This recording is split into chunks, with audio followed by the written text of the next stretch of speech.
नीतीश कुमार का jumbo jet क्या नरेंद्र मोदी को पछाड़ेगा? 2024 के लोकसभा चुनाव में बीजेपी चित हो जाएगी?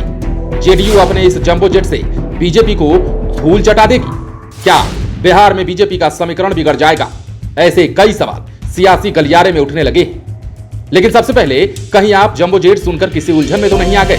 आखिर यहां पर किस जंबो जेट की बात हम कर रहे हैं, ये जान लीजिए। दरअसल जेडीयू ने कल नेशनल से लेकर स्टेट लेवल तक में अपनी टीमों की घोषणा कर दी। कल दिन में नेशनल टीम की घोषणा राष्ट्रीय अध्यक्ष ललन सिंह ने की तो शाम होते होते प्रदेश अध्यक्ष उमेश कुशवाहा ने बिहार टीम की घोषणा की। कुछ पुराने चेहरों से लेकर कुछ नए चेहरों को बड़ी जिम्मेदारी मिली है। कुछ चेहरे इस लिस्ट से हटे भी हैं। तो दिल्ली में प्रदेश अध्यक्ष के पद भी नए चेहरे को बड़ा दायित्व सौंपा गया है। नेशनल और स्टेट दोनों ही टीमों में नेताओं की फौज खड़ी कर दी गई है। टीमों में जातीय समीकरण का पूरा ख्याल रखा गया है।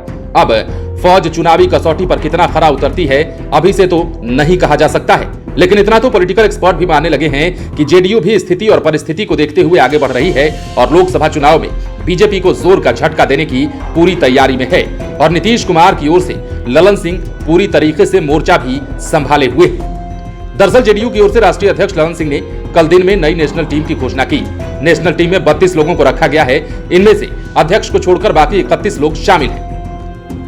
इनमें 1 को उपाध्यक्ष, 22 को महासचिव, 7 को सचिव और 1 को कोषाध्यक्ष बनाया गया है।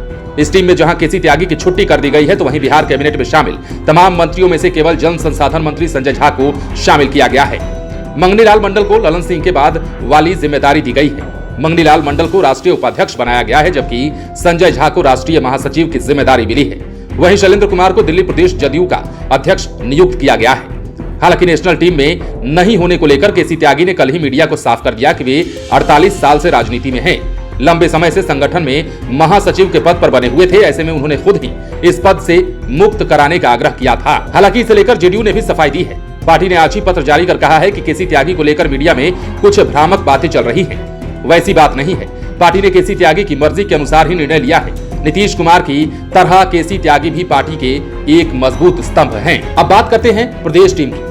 बिहार में भी नए स्तर से टीम का गठन किया गया है। इसकी घोषणा प्रदेश अध्यक्ष उमेश कुशवाहा ने की।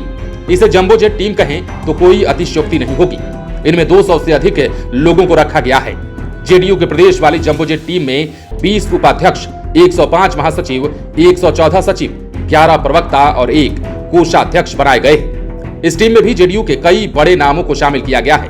इनमें से किन्हीं को जिला अध्यक्ष की जिम्मेदारी दी गई है तो किन्हीं को नगर अध्यक्ष का दायित्व मिला है। इस लिस्ट में मुजफ्फरपुर, मधेपुरा, शेखपुरा, नालंदा, रोहतास, औरंगाबाद, दरभंगा नगर, कटिहार नगर, बेगूसराय नगर और मुजफ्फरपुर नगर के जिलाध्यक्ष शामिल हैं। जेडीयू ने जिन चेहरों को जिला और नगर की कमान सौंपी है, इनमें कई पूर्व मंत्री जैसे बड़े पद पर रह चुके हैं तो कई नए चेहरों को भी पार्टी ने मौका दिया है। पॉलिटिकल एक्सपर्ट के अनुसार जेडीयू ने लोकसभा चुनाव को देखते हुए बिहार और बिहार के बाहर दोनों ही जगहों पर मजबूती से अपनी कमर कस ली है।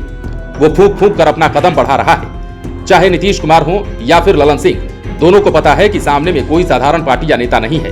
उनकी लड़ाई देश की सबसे बड़ी पार्टी बीजेपी से है और आज के दिन में बीजेपी मतलब नरेंद्र मोदी और अमित शाह। अमित शाह तो बीजेपी के सबसे बड़े चाणक्य माने जाते हैं। वे कितने अधिक एक्टिव हैं इसी से पता चलता है कि जिस दिन बिहार में महागठबंधन की सरकार बनी थी उसी दिन से अमित शाह ने नीतीश कुमार के खिलाफ मोर्चा संभाल लिया है।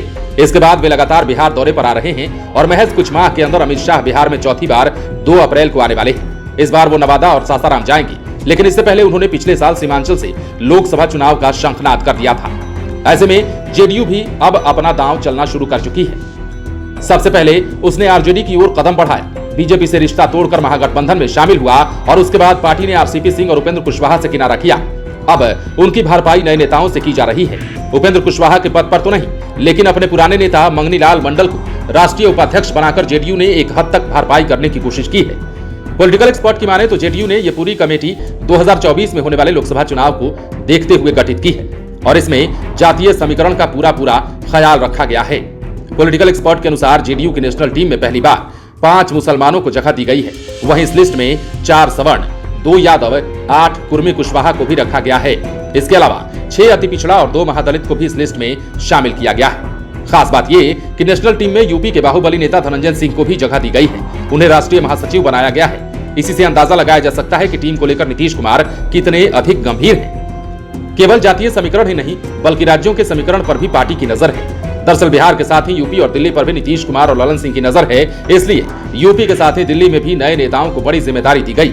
पॉलिटिकल एक्सपर्ट की माने तो पार्टी के अंदर खाने नीतीश कुमार के यूपी से भी चुनाव लड़ने की बात चल रही है। इसके पीछे तर्क दिया जा रहा है कि जिस तरह गुजरात से आकर नरेंद्र मोदी ने वाराणसी में मोर्चा संभाला है, उसी तरह लोग चाहते हैं कि नीतीश कुमार भी यूपी में लवकुश वोटरों को एक मंच पर लाएं।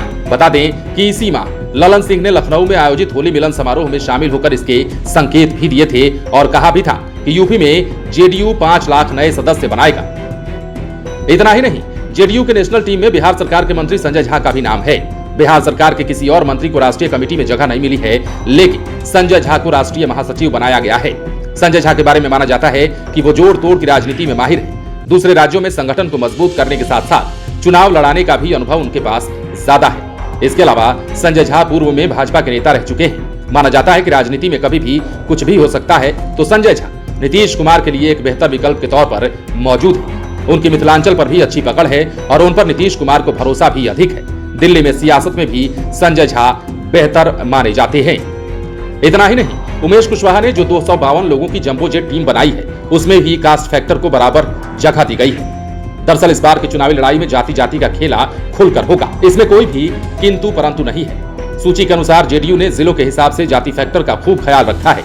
पॉलिटिकल एक्सपर्ट की माने तो उपेंद्र कुशवाहा के पार्टी छोड़ने के बाद नीतीश कुमार लवकुश समीकरण साधने के प्रयास में जुटे हैं और इस लिस्ट से इसके संकेत भी मिलते हैं। इसी तर्ज पर मुजफ्फरपुर और रोहतास में कुशवाहा समाज को जिम्मेदारी सौंपी है, तो दरभंगा में अध्यक्ष की जिम्मेदारी ब्राह्मण समाज के नेता को दी गई है। बाकी जिलों में भी इसी तरह से ख्याल रखे गए। पॉलिटिकल एक्सपर्ट का मानना है कि बीजेपी जिस तरह धर्म की राजनीति कर रही है, उसकी काट जातीय समीकरण से ही हो सकता है। बहरहाल जेडीयू ने नेशनल और बिहार दोनों ही जगहों की टीम को पूरी तरह बदल दिया है। ऐसे में देखना दिलचस्प होगा कि नीतीश कुमार की ये जंबो जेट टीम किस तरह बीजेपी को पछाड़ पाती है और बीजेपी अब इसके लिए किस रूप में आगे आती है। लाइव सिटीज के लिए पटना से राजेश ठाकुर की स्पेशल रिपोर्ट।